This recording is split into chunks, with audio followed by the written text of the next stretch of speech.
The voice of ساحل کے معزز دوستو السلام علیکم۔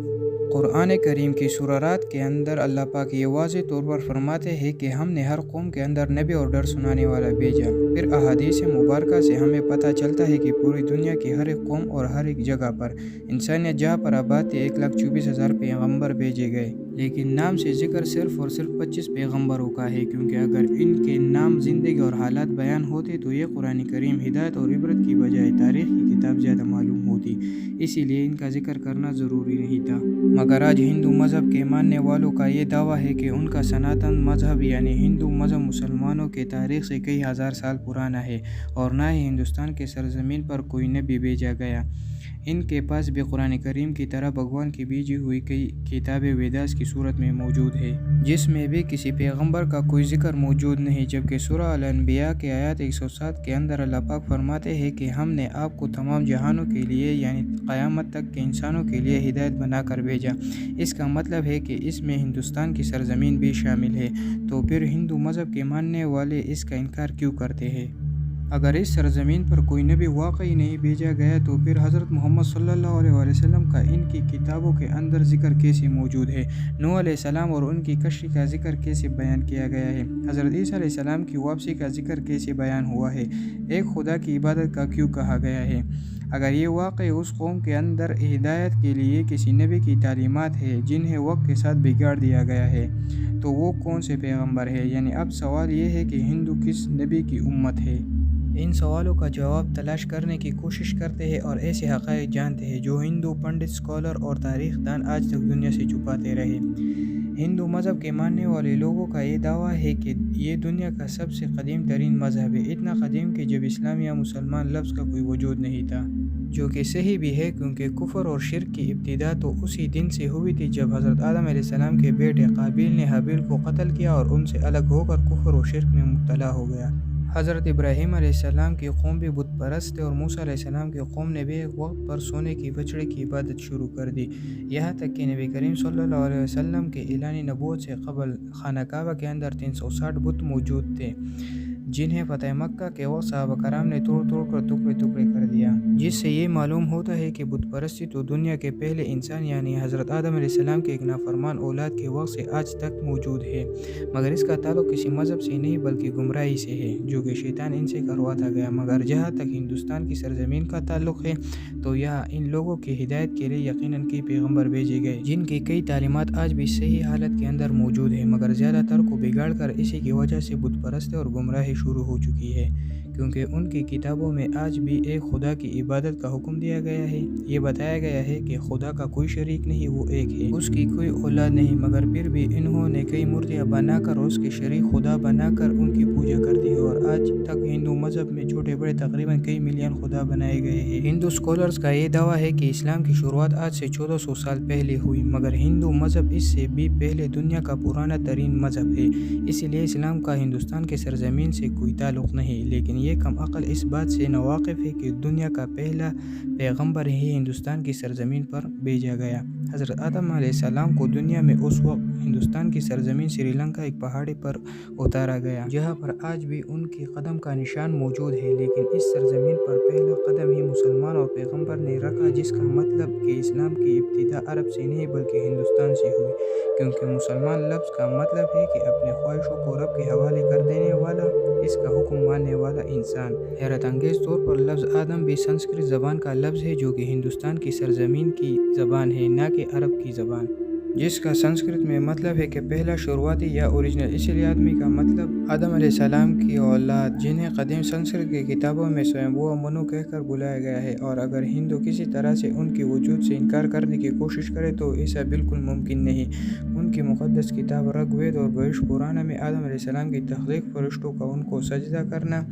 حضرت آدم علیہ السلام سے بی بی حوا کی تخلیق اور شیطان کا ان دونوں کو بہکا کر جنت سے نکالنا اور پھر زمین پر اتارنے کا ذکر واضح طور پر موجود ہے۔ بھوش پرانا چیپٹر 4-7 کے اندر یہ تمام واقعہ بیان ہے، بالکل ایسا ہی جیسا قرآن کریم کے سورہ البقرہ میں اور انجیل مقدس میں بھی۔ متیسیہ پرانا میں لکھا ہے کہ خدا نے آدم علیہ السلام کے جسم کو 2 حصوں میں تقسیم کیا، ایک کو سویمبھو منو یعنی آدم علیہ السلام اور دوسرے کو فیمیل شتروپا کا بنایا، جسے مسلمان حضرت بی بی حوا کے نام سے جانتے ہیں، جس کا مطلب اگر ان تینوں دنیا کے سب سے بڑے مذاہب کے اندر ایک ہی چیز موجود ہے تو ان کا سورس بھی ایک ہونا چاہیے، یعنی ایک خدا۔ سری لنکا کے سرزمین سے ہندوستان کی سرزمین کو جوڑنے کے لیے ایک قدیم ترین قدرتی برج آج بھی ہزاروں سالوں سے پانی کے درمیان موجود ہے، جس کا بننا کوئی اتفاق نہیں۔ تو اب اہم سوال یہ ہے کہ ہندو سرزمین پر کس نبی کو بھیجا گیا؟ کیا اس کے بارے میں ہمیں تاریخ میں کوئی شواہد یا ثبوت ملتے ہیں؟ سب سے پہلی بات کہ ہندو نام کا کوئی مذہب تاریخ کے اندر کہیں پر موجود نہیں، اور نہ ہی ہندو مذہبی کتابوں میں اور نہ ہی آسمانی کتابوں میں ان کا کوئی ذکر موجود ہے،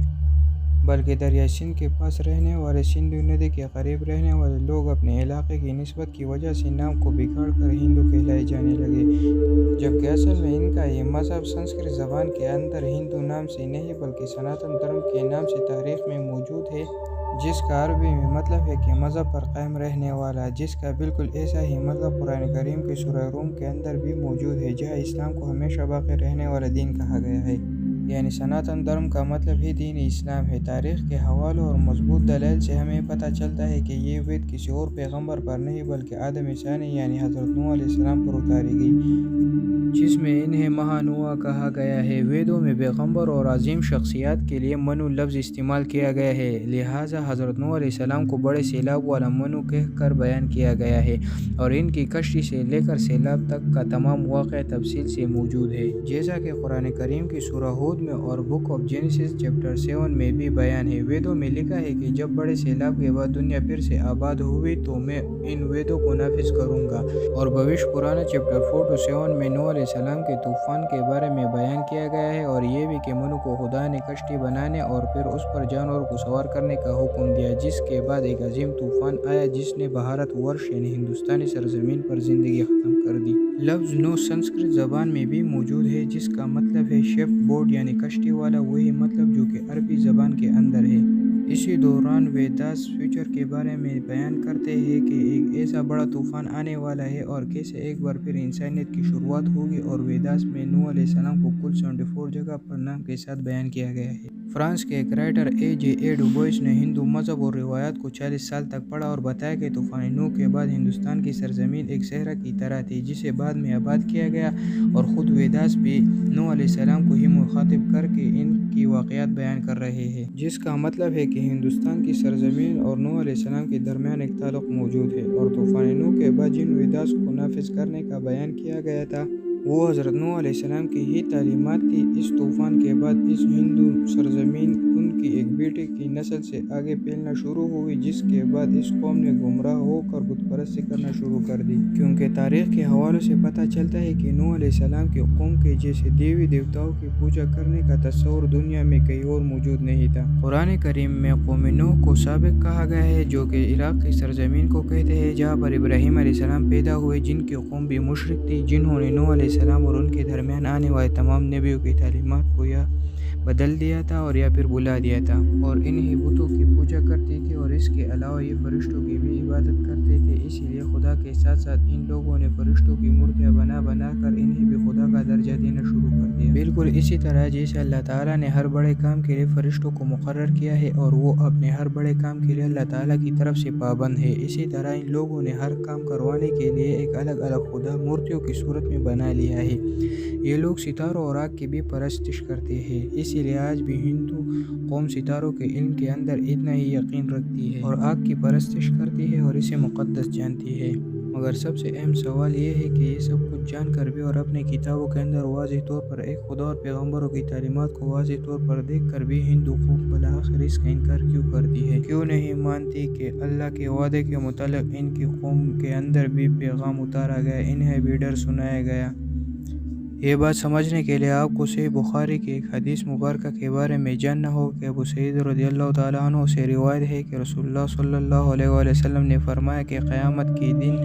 حضرت نوح علیہ السلام اور ان کی قوم کو بلایا جائے گا، اور اللہ تعالیٰ نوح علیہ السلام سے یہ سوال کریں گے کہ کیا آپ نے اپنے قوم کو میرا پیغام پہنچا دیا تھا؟ حضرت نوح علیہ السلام کہیں گے بے شک میرے مالک، جس کے بعد نوح علیہ السلام کی قوم سے پوچھا جائے گا کہ کیا نوح نے میرا حکم تم تک پہنچایا تھا؟ یہ لوگ انکار کریں گے کہ نہیں، ہمارے پاس کوئی ڈر سنانے والا نہیں آیا، ہمیں کوئی پیغام نہیں ملا۔ اللہ تعالیٰ نوح علیہ السلام سے فرمائیں گے کہ آپ کا گواہ کون ہے؟ تو نوح علیہ السلام فرمائیں گے کہ محمد صلی اللہ علیہ وسلم اور ان کی امت۔ پھر تم لوگوں کو پیش کیا جائے گا اور تم لوگ گواہی دینا کہ نوح علیہ السلام نے اللہ کا حکم پہنچا دیا تھا۔ اس کے بعد نبی پاک صلی اللہ علیہ وسلم نے سورہ بقرہ کی آیات 143 پڑھی اور اسی طرح ہم نے تمہیں امت وسط بنایا، یعنی درمیانوی امت،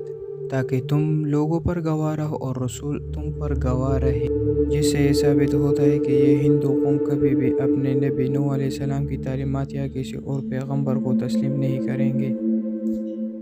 اللہ ہمیں نیک عمل کرنے کی توفیق عطا فرمائے، آمین۔